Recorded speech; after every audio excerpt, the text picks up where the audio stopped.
अकारण करुणा बरनाने भक्तवांछा कल्पतरु श्री श्री राधा के भल्ला जी के चरण कमलों में कोटि कोटि नमन। श्री श्री निताई गौर सीतानाथ जी के चरणों में कोटि कोटि नमन। श्री श्री सदगुरुदेव भगवान के चरणों में कोटि कोटि नमन। उपस्थित संत महात्माओं के चरणों में बार बार नमन। और जितने भी भगवत श्रोता बहन विराजमान हैं सबको नमन करते हुए आज के पंचम दिवस की पावन कथा में सभी प्रवेश करेंगे। कथा तो समुद्र जैसा है। कोई ऐसा व्यक्ति नहीं हुआ कि समुद्र को खाली कर सके।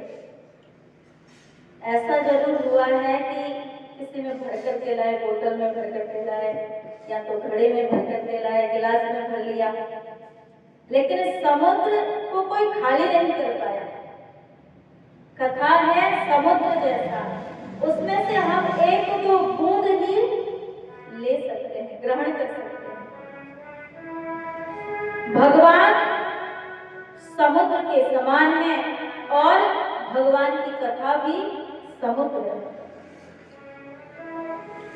श्री सुखदेव जी महाराज राजा परीक्षित जी को ये सुंदर कथा श्रवण करा रहे हैं। सूत जी महाराज 88,000 ऋषियों को यही कथा श्रवण करा रहे हैं। आनंदित होकर ऋषिगण कथा सुन रहे हैं। श्री सुखदेव जी ने सुंदर सुंदर भगवान के लीलाओं को दर्शन कराया, सुंदर सुंदर अवतारों के कथाओं को दर्शन कराया। वामन भगवान का चरित्र, वामन भगवान की लीला हमने श्रवण किया कि वामन भगवान आए हैं राजा बलि के यहाँ। बलि जो त्रिलोक का राज उसने छीन लिया था, देवता उसने त्रिलोकी का राजा बन चुका था। भगवान वामन क्यों आए? क्योंकि बलि को अहंकार हो गया था कि मैं त्रिलोकी का राजा हूं, मेरे पास अगर कोई आएगा मांगने के लिए खाली हाथ लौट करके नहीं जाएगा। मेरे पास कोई भी वस्तु की कमी नहीं है, जो मांगेंगे मैं वही दे दूंगा। भगवान ने यदि अहंकार को तोड़ने के लिए वामन भगवान के रूप में भगवान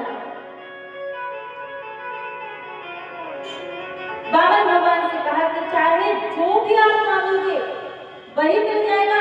अरे मैं त्रिलोकी का राजा हूं, कुछ भी मांग लीजिए।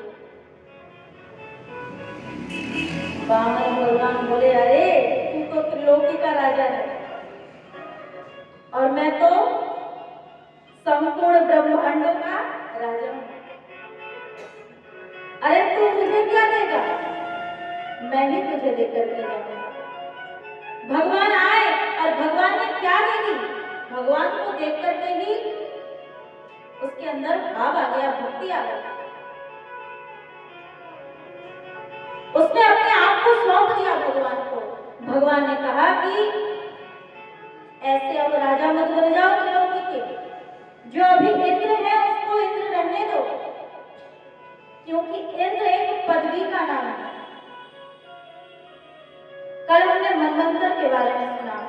मनवंतर क्या है? जैसे हमारे यहाँ महीना होता है, उसी प्रकार देवताओं का मनवंतर होता है। मनवंतर में इंद्र बदल जाते हैं, 14 मनुओं का राज समाप्त हो जाता है, इंद्र बदल जाते हैं, सब ऋषि बदल जाते हैं। कई बार लोगों के मुख से सुना, अरे इंद्र ने इतना कुत्सित कार्य किया लेकिन उसको फिर भी देवता मानकर पूजा करते हो। जो भगवान को नहीं मानते हैं वो लोग कहते हैं कि इंद्र ने भी तो कुत्सित कार्य किया है, लेकिन उनको कौन बताए कि इंद्र एक पदवी का नाम है, इंद्र भी चेंज होता है। जिसने गलत कार्य किया था उसको भी वो फल मिला है। भागवत को खोल करके देख लो, अष्टम स्कंद में, सप्तम स्कंद में मिल जाएगा। किस प्रकार इंद्र एकदम काला पड़ गया था ब्रह्म हत्या के दोष से, कमल के नाल पर छिप करके बैठा था। ब्रह्म हत्या के कारण उसको ऐसा दोष हुआ। और अब जो इंद्र है वो भी अलग इंद्र है, जिन्होंने वर्षा की थी, ब्रज में वर्षा जिसने की थी वो इंद्र भी अलग है। तो इंद्र एक पदवी का नाम है। और अब भी इंद्र जो बनेंगे वो कौन है? उनका नाम पहले ही तय हो गया है। बलि महाराज आगे चल करके इंद्र बनेंगे। इंद्र एक पदवी का नाम है। जैसे प्रधानमंत्री की कुर्सी है, 5 साल तक ही प्रधानमंत्री रहते हैं, फिर वोट देना पड़ता है, फिर जाकर दूसरे प्रधानमंत्री नियुक्त हो जाते हैं। जिनको जितने वोट मिले वो प्रधानमंत्री नियुक्त होंगे, राष्ट्रपति नियुक्त होंगे। उसी प्रकार इंद्र भी एक पदवी का नाम है। तो इस प्रकार वामन भगवान ने कहा कि तुम इंद्र तो बनोगे, आगे जब इंद्र का राज्य समाप्त हो जाएगा तब तुम इंद्र बनोगे। अभी चले जाओ सुतल लोक। सुतल लोक पर बैठ करके आज भी बलि भगवान का ध्यान कर रहे हैं और भगवान इतने कृपालु, इतने दयालु, भगवान हर समय द्वार पर खड़े रहते हैं क्योंकि बलि ने मांग रखी है कि प्रभु मैं जब भी उठूं आपका ही दर्शन करूं। बामन भगवान बोले ऐसा ही होगा। अब भगवान ने क्या किया? भगवान वैकुंठ का त्याग करके सुतल लोक में चले गए। लक्ष्मी जी परेशान हो गई कि अरे प्रभु मुझे छोड़कर किस भक्त के पीछे चले गए। लक्ष्मी जी आई, आकर के रक्षा सूत्र बांधा।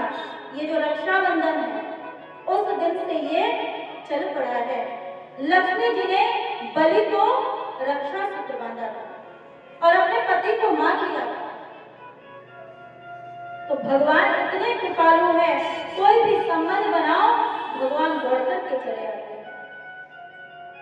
हमने गज का चरित्र श्रवण किया।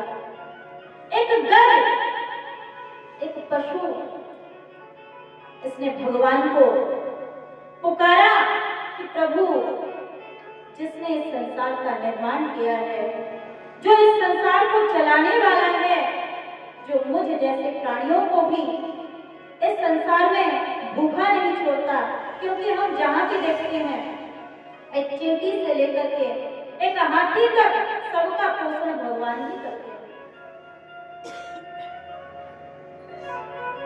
मुर्दे को प्रभु देते हैं कपड़ा लकड़ा आग और जीवित नर चिंता करे बाके बड़े अथाह।